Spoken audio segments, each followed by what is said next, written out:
Hey, what is happening, guys? It is Johnny with Rules for Rebels, and today we're going to be tackling the question of should I run paid ads? Should I run Facebook ads? Should I run Adwords ads to my Amazon merch shirts? So that's what we'll be discussing today. Before we get started, kind of a fitting day for a merch video. I'm wearing one of my own merch shirts. This is my Rules for Rebels shirt. If anyone wants to pick one up, I will link to where you can grab them in the description box below.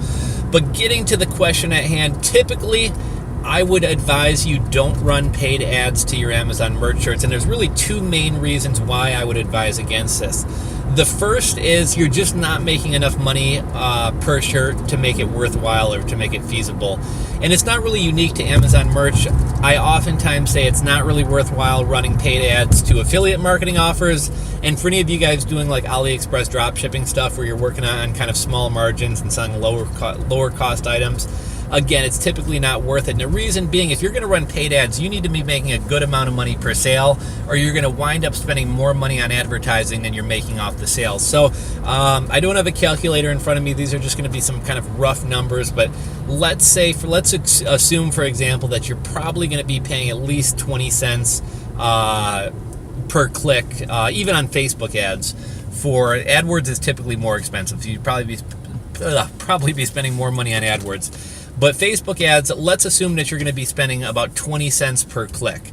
Now, on Amazon merch, even if you're selling your t-shirt, even if you're selling Anvil t-shirts for the top price of $19.99, that leaves you making, what, $7.65 per shirt or something like that? So if you're paying 20 cents per click, even if you're converting at 20%, which is pretty high, even if you're converting at 20%, you're going to wind up spending, and correct my math if I'm wrong, but if I'm not mistaken, you're going to wind up spending $16 to get a sale. Now, when you sell a t-shirt on Amazon merch, again, $19.99 top price, and selling an Anvil shirt, you're making $7.65. So you're spending $16 to make $7.65. So just not really feasible, right? So that's kind of reason number one why you don't want to run Facebook ads or paid ads to your Amazon merch shirts. The second reason is you can't really use Facebook pixels when you're using a third-party site. So you don't know how well your ads are converting. And for anybody who's not really clear on that, what that means basically is if I were running Facebook ads or AdSense ads, whatever, to my own Shopify store, I can include either like a tracking code, or in the case of Facebook, a Facebook pixel, and I can tell how much traffic I'm driving. I can tell, how much I'm spending to convert to a sale. However, with Amazon, because it's a third-party site, we don't, there's no ability for us to plug a pixel or for us to plug a tracking code into like the checkout page or thank you page like we might do on a Shopify store.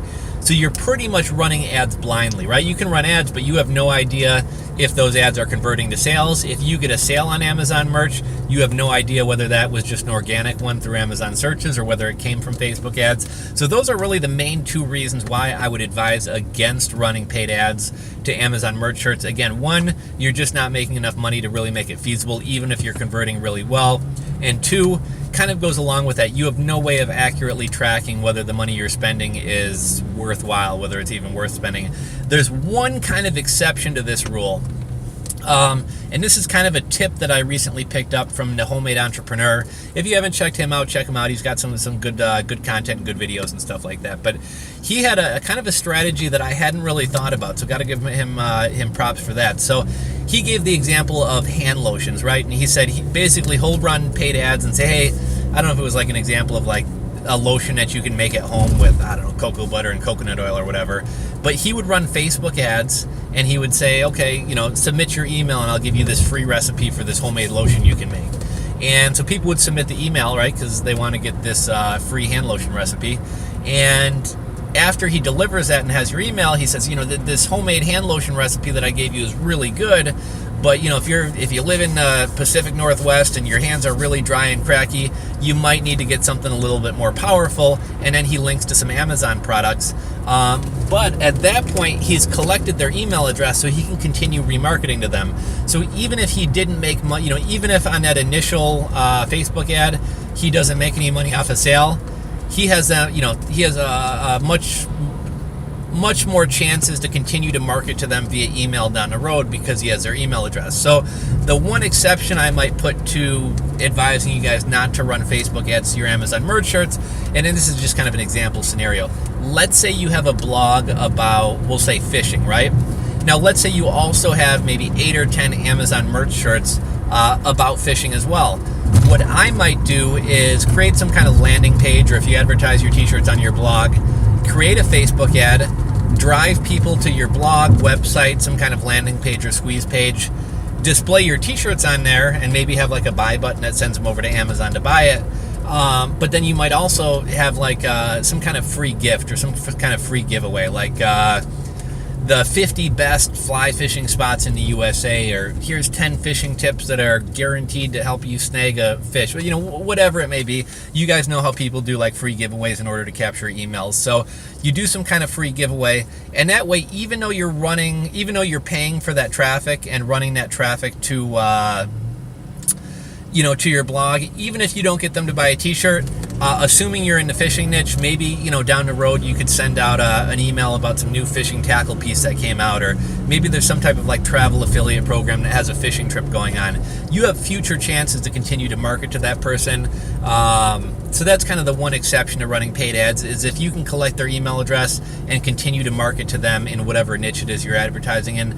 There's one other thing I wanted to throw out there. I meant to mention this earlier. There's one other thing I wanted to throw out there before we wrap up this video, and it's earlier in my earlier merch days, I tried running more expensive paid ads, like running targeted ads to t-shirts, and that just didn't work. So one other thing about Facebook, you can run really, really cheap ads, or you can get really, really cheap traffic. I mean, we're talking a penny or less than a penny for a click.